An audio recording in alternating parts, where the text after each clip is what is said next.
In the depths of the universe, a realm existed far removed from the mortal plane, a place both feared and revered, a place known as Hell. This was not a land of fiery torment as depicted in the tales of old, but a realm of complexity and darkness beyond human comprehension. In Hell, time flowed differently. It was a place where souls arrived not because of a punitive deity's wrath, but because of their own actions and choices during their mortal lives. Each soul was assigned a guide, a being who once walked the same path and understood the intricacies of existence. These guides, known as Shrouds, were neither angelic nor demonic, but instead ethereal beings created to facilitate growth and understanding. The landscape of Hell was as diverse as the thoughts of the souls that inhabited it. Barren wastelands stretched into the distance, marked by towering obsidian spires that seemed to pierce the very heavens. Verdant gardens flourished in stark contrast, where souls could find solace and reflect on their lives. There were cities, bustling with activity and progress, and desolate landscapes that mirrored the depths of a tormented soul. One such soul was that of Amelia, a talented artist consumed by her own self-doubt. She found herself in Hell after a life spent constantly comparing her work to others, diminishing her own worth with each stroke of the brush. Her shroud, a figure draped in shadow, guided her through the labyrinthine paths of Hell's cities and forests, helping her confront the emotions that had led her astray. Amelia's journey was not an easy one. She faced her fears and insecurities head-on, exploring the shattered remnants of her own artistic dreams. Along the way, she met other souls, warriors, scholars, lovers, all navigating their own trials. As they shared their stories, Amelia realized that Hell was not a place of punishment, but a realm of growth and transformation.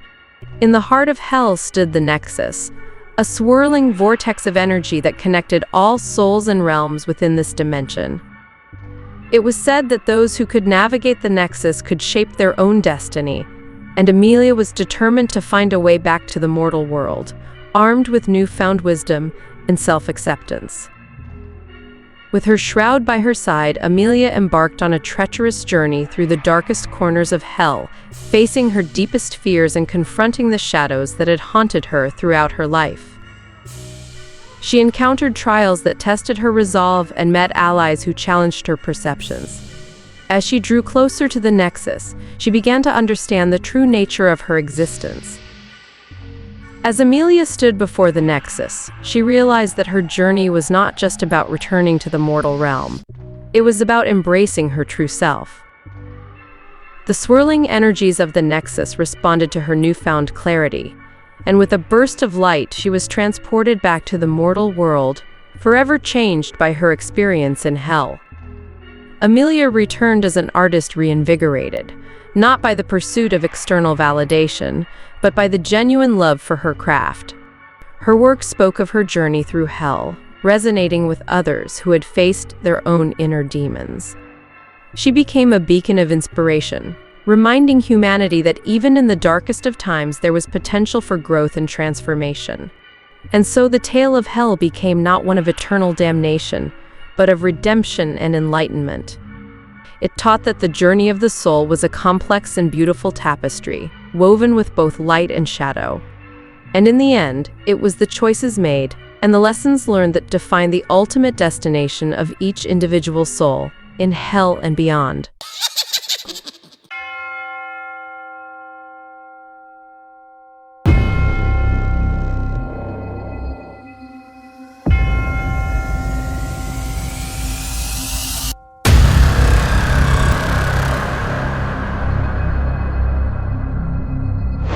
Once upon a time, in a far-off land, there was a mischievous little creature named Spoonky.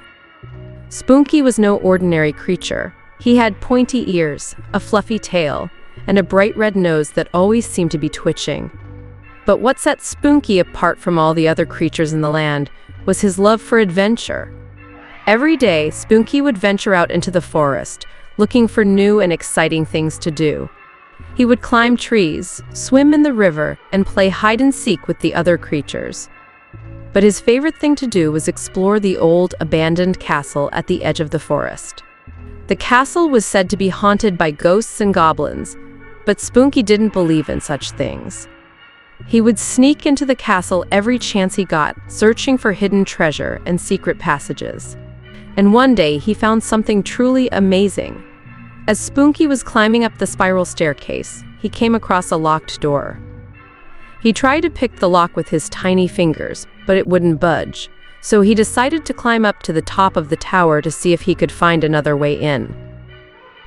As he was peering over the edge of the tower, Spunky saw something glinting in the sunlight. It was a small key lying on a ledge just below him. Spunky knew that this must be the key to the locked door, so he bravely climbed down to retrieve it. After retrieving the key, Spunky rushed back down to the locked door. He put the key in the lock and turned it. The door creaked open, revealing a dark and mysterious room. But Spunky wasn't afraid. He boldly walked into the room, ready for whatever adventure lay ahead. As his eyes adjusted to the dim light, Spunky saw that the room was filled with treasure.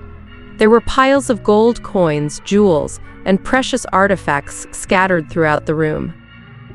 But the most incredible thing of all was a magical crystal ball that glowed with an otherworldly light. Spunky knew that he had discovered something truly special. He picked up the crystal ball and held it in his tiny paws. As he gazed into its swirling depths, he saw visions of far-off lands, mythical creatures, and wondrous adventures. From that day on, Spunky was known throughout the land as a brave adventurer and a wise sage. He would use the magic of the crystal ball to help guide him on his journeys and to share his stories with all those who would listen. But one fateful night, as Spunky was regaling a captivated audience with his tales, the crystal ball's light flickered ominously. Whispers of a darkness long trapped within the castle spread through the crowd. Ignoring the warnings, Spunky continued, oblivious to the creeping shadows in the corners. As the last story ended, the crystal ball shattered with a deafening roar. The darkness consumed the room, and the air turned icy. The creatures screamed as they vanished one by one, taken by the malevolent force unleashed from within the shattered ball. Spunky desperately tried to contain the darkness, but it was too powerful. The castle shook, its walls groaning under the weight of the haunting curse. With a final, heart-wrenching cry, Spunky sacrificed himself to seal the darkness back within the crystal shards. The castle fell into an eerie silence, its cursed secrets hidden once more. The legend of Spunky lived on, but now as a haunting tale of bravery turned tragedy. The forest creatures dared not approach the castle again, and the memory of Spunky's once adventurous spirit was tainted by the chilling events. And so as the years passed, the tale of Spunky the adventurer took on a darker tone, reminding all who heard it of the dangers of curiosity and the consequences of meddling with forces beyond their comprehension.